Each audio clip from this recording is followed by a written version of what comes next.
Ford invested millions in machines that mechanized most of the jobs on the moving assembly line. And while the production technique revolutionized manufacturing, workers hated it. It's boring, it's regimented, it's monotonous. It was very difficult to keep a lot of workers in these factories when they first started the moving assembly line. In the need for speed, highly skilled workers were replaced by lower-paid, unskilled workers, asked to perform simple tasks over and over and over again. Labor leader reported the comment of a Ford auto worker as saying, if I have to put on nut number 86 more times, I will be nut number 86 in the Pontiac bug house. Work became degraded. Ford believed that mass production on an assembly line didn't require workers to think so much as it required them to keep pace with the machines. A foreman in the Ford engine assembly plant talked about how in his shop, after they introduced line production, what he would do is he'd turn up the speed of the line a notch, and the workers would move faster, turn it up another notch, turn it up another notch, and then the workers would scream and he'd turn it back one notch. They said we used to get 10, 15 more machines a day by doing that. Workers folded under the pressure. Turnover reached 380% by the end of 1913. And absenteeism was so frequent, it became known as Forditis. In essence, the unskilled workers had become as interchangeable on the assembly line as the parts themselves. Ford once said every part followed a predetermined place through the plant. If you had a person missing from that particular place, the whole system stopped. The Ford plant had 14,000 workers. With a 10% absentee rate, you have to have 1,400 extra workers to fill the assembly lines. People didn't want to do these jobs, and it required the bait of considerable increase in wages to keep people in those factories. Ford's response to the growing labor crisis made him a hero. He doubled assembly line wages to $5 a day and shortened the workday from 9 hours to 8. By 1914, the assembly line worker made 5 times more than the average American, whose annual income was an estimated $334. The assembly line worker could now afford to buy the Model T he was building. It worked. Turnover dropped, absenteeism dropped, and Ford workers, sort of traded the high wages for the rotten work. With the mechanical assembly line setting the pace, Ford enjoyed unparalleled success throughout the first 2 decades of the 20th century. In 1919, the assembly line helped make him the first billionaire. The assembly line has brought wealth and bounty, not just to Ford and Ford's workers, but also to Americans in general. There is perhaps no greater symbol of wealth and bounty than the monumental River Rouge complex in Dearborn, Michigan.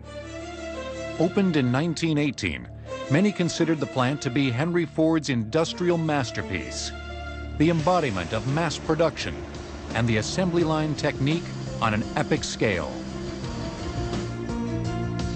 75,000 workers tended 53,000 machines along more than 30 miles of conveyor belts, making it the largest assembly line in the world. They manufactured their own glass, steel, and coke for smelting. By 1928, a complete automobile from raw materials to finished product took only 4 days. I think what happens through the 1920s is that the line and the line speed and the regime of work in the factory becomes harder, faster, more ruthless. But the Rouge factory was a magnet for mechanically minded young men fueled by fresh opportunity. Roosevelt Ford hopped a freight train north from Mississippi after he heard that the auto companies were hiring.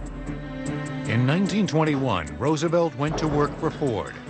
As a skilled laborer, he helped set up, maintain, and repair assembly lines at the Rouge complex. Back in the days when he was a millwright, Ford Motor Company was the only company in the Big Three that had any blacks in skilled trades. As a skilled laborer, Roosevelt Ford served as an inspiration to his family. So much so that 4 generations went on to work at the Rouge Complex. Seen here at a recent reunion, the family has a total of 300 years of automotive assembly experience. Strong and proud, they've not only survived, but thrived in the harsh reality of life on the assembly line. It's a lot of pressure on you. I feel a lot of pressure. Repetitive motion and strenuous standing up all day, I believe that's the hardest part, because it wears your body out. The line is going to run its pace. You have to catch on. And I don't think you really get the feel of this, even though you can look at people doing it, unless you've done it yourself. You really don't understand. All of the Fords agree that while today's assembly line is different from those in Roosevelt's day, he still helped to prepare them for the job. He used to tell us some of the stories about some of the things that went on before the union got into the shop. If the production line was stopped for any reason, it was like an investigation, and it was nothing for a person to be fired, to lose their job, if they were found to be at fault. Prior to the union, if a person was seen spitting on the floor or smoking a cigarette, they could lose their job. You had to take a little bit of everything. You got out there and did it. You could have been tired, you could be sick, but you had to produce. I came across an account of a woman who said that, you know, my husband is not even allowed to leave to go to the toilet. They have a trough in the work area where he goes to urinate. By 1929, cars were coming off Ford assembly lines at the rate of 1 every 10 seconds. A pace so prolific, it would ultimately lead labor to organize against it. One of the early demands of the union is that the box which controlled the speed of the line would have 2 keys, and that both workers and management would control one of the keys. So, I mean, in some sense, what unionization is about is to try to stop and slow down that speed up. While control of line speed would become a cornerstone in the contentious and continuing battle between labor and management, one thing about the assembly line was certain. First of all, it was a job. I had a job. The assembly line did a lot for a lot of people.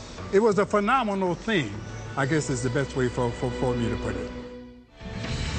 15 million Model Ts were built on Ford assembly lines.